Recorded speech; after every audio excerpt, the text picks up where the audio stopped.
This chapter of Black Clover is not only very important, but is potentially revealing certain aspects of staples that were initially thought of in Black Clover to possibly be false. Like, there's a possibility that quite a few characters that we were under the assumption of, okay, so there's something wrong with them, or this is the way they work for X, Y, and Z reasons, might have actually been just false. Like, flat out, there might have actually been legitimate reasons. In particular, one that I could definitely see is maybe there's a possibility that Asta might actually have magic. That's right, people. Let's talk about it. Whether Facebook, Twitter, or the two, make sure to steer clear, cause I'm coming through like... So again, for what was initially, you know, described as we were getting into a romance love arc, I can see that they're still trying to keep some elements in there, like when Noel had the imaginary Asta there and he was like, oh, you're cute and everything. So I can see Tabata still keeping little comedic elements in there, comedy and romance and things like that, but definitely he's still giving us big pieces of information that at the very beginning of the series we would have never even been able to figure out, because it's like he's twisting the series yet again in a crazy way. So of course the chapter opens up for where the last one left off, with Noel approaching Captain Dorothy to get some information on her mom and just find out what the heck is going on. And honestly, it was because I want to say Dorothy's the one that was always sleeping, that in the last chapter I was like, who is that again? Like, it looks familiar kind of, but now I'm very, very aware. And to be honest with you, with this chapter, her magic is ridiculous. Like, I didn't really know the extent of what she could do, or maybe it's just that I misremembered, whatever, but the fact that she could create this dream world and send things into this dream world is insane. Like, that could be really, really abused. And was she involved in the elf arc at all? Because imagine if she had that power during the elf arc. That is not broken per se, but what can you really do if she sends you to this other, basically, dimension in a way that's created and governed by her will? So, like, seeing her magic alone was like, whoa, okay, so this is what we're doing. And she basically describes that she only uses it to, like, transport rubble and stuff like that. Like, right now, obviously, the kingdom is in tatters after the whole battle with the elves and the devil and all that stuff. So she does it for rubble and to transport people that are injured and things like that. So, very, very crazy power. Kind of being underused in my opinion. But then Noel goes to ask her questions, because right now Noel, there's a lot of things heading into the future. She knows that Asta has basically been kicked out of the Clover Kingdom. Like, there's nothing he can do at this point. He has to go and find some shit. So not only is she there for herself to find some answers regarding her mother, but like Dorothy says later on in the chapter, is definitely for Asta's sake. Like, that's one of the biggest things, because he can't come back unless there's some type of proof of devils, or there's just something there that they could bring forth and say, like, look, he's innocent. So you can see that that's, I guess, another incorporation of the romance element. The fact that Noel really cares deeply for Asta to be doing this, even though she's that tsundere. And when Dorothy hushes her up, she starts to describe, yo, you can't be talking about those things, and I'm gonna explain, which it was already like, okay, there's some very, very mysterious things afoot right now in the kingdom and just what's going on with them, because Dorothy says, you cannot say those things out loud, because if you do, you will be cursed as well. And the thing is, she says, didn't Nozel tell you? Which obviously, how could he? Think about it, because the only reason why they could talk in this chapter about the events of, you know, what's going on with this curse is because apparently her magic world that she creates, her glamour world, is separated completely from our world. So the rules that are used in, you know, regarding these demons and all this stuff that's going on with this curse doesn't apply in that world. So yeah, I mean, I don't get why Dorothy would be, I don't know if she was feigning ignorance or she just figured like, hey, he would say something at some given point. But everything, the treatment of Noel, the way all of the Silver family treated her, is starting to really add up. It's starting to make sense, because they were all under the impression like, oh, Noel, you know what I'm saying, she's a weakling, mother died because of her and things like that. And Nozel couldn't tell anybody, because if he did and then they started murmuring about it, then at the end of the day, that shows how benevolent of a leader Nozel's been all along, even though he came across as like an asshole, which he would be too. Just think about, let's look at Nozel's, you know, history. His mom died because of a curse that he can't even utter or tell anyone about, because if it gets spoken out loud, then they'll be hit with the curse, and he don't want that for his family, obviously. So Nozel's kind of been a good dude all along, probably mixed with a bit of resentment and bitterness to what happened to his family or whatever. But you can see the whole Silver family, the way they were treating Noelle and everything, has been misled and misguided. It was very wrong, I guess you could say, because at the end of the day, it wasn't her fault, and they don't even know the real truth, and they can't even know the real truth unless they go to, like, again, somewhere like this glamour world to, you know, this dream world, so to speak, separated from our world, to find it out. And like I said earlier, a little bit of romance comedy stuff, like when Dorothy creates that Asta that says, "Oh, you're so beautiful, I can't stop looking at you," to Noelle. I'm curious, because Dorothy's never really been around like that, and she's usually knocked out anyway, sleeping. So how the hell can she, like, read minds, or is she just that damn good? Like, how would she know that? I mean, I guess it could be kind of an obvious thing, like if she found out Asta's getting pushed out of the kingdom, oh, she's coming to ask me about demons and stuff like that, so maybe she could put 2 and 2 together. But it was just a little weird, like, can she read minds or something? Like, how do you know these are the exact things that probably Noelle would love to hear? Noelle would probably love, even though she got embarrassed and hit Asta away or whatever, she probably would love to hear Asta say, "Yeah, babe, you the one," you know what I'm saying? And once she creates Noelle and starts really dropping bombs about Noelle's mother and what really happened, that's when it gets a little bit more interesting and, I guess, dare I say, juicy, because we find out that, yeah, Noelle's mother, Aesir Silva, was killed by a curse set on her by a demon. Now, I'm wondering exactly what was the curse. Also, why was the curse? There's so many questions that open up from this. Like, how did she die from the curse? Like, was it that it was draining her magic and it drained her completely?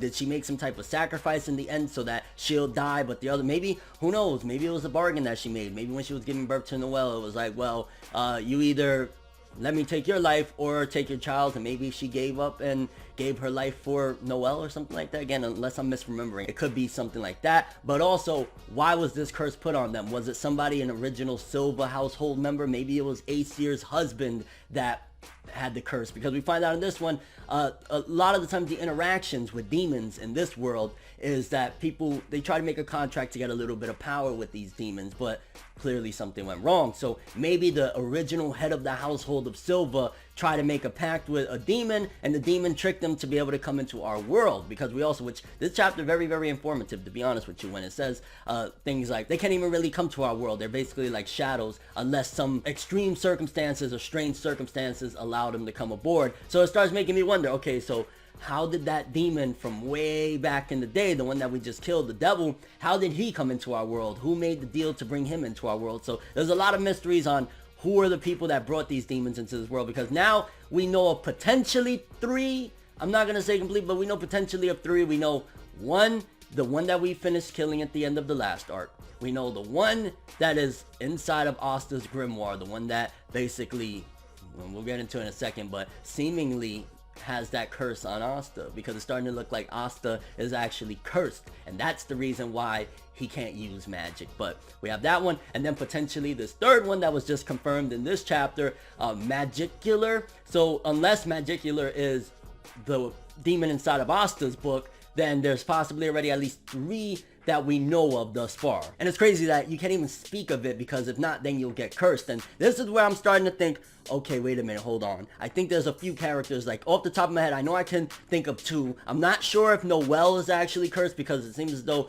Dorothy would have said, like, you're already cursed. So when she said, don't speak it out loud, maybe that means that Noelle doesn't have a curse on her after all. She's just really, I don't know, maybe it's a partial curse or something like that, how she couldn't control her magic, because it seems as though Megicular, maybe it's a play off of Dracula and magic. So Dracula, you know, he absorbs, sucks blood and stuff like that. So it's possibly that this demon Megicular absorbs mana. Maybe that's one of the curses that he puts forth. So if you think about it, what does Asta's ability do?